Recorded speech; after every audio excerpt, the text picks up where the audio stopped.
মানুষ চিনতে ভুল করেছি আমারে জীবনে, নিজের কপাল পুড়ছি নিজেই দোষ দেব কারে।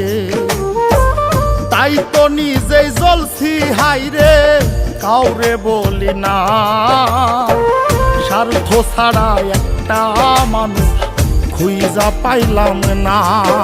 আমি স্বার্থ ছাড়া একটা মানুষ খুঁজা পাইলাম না।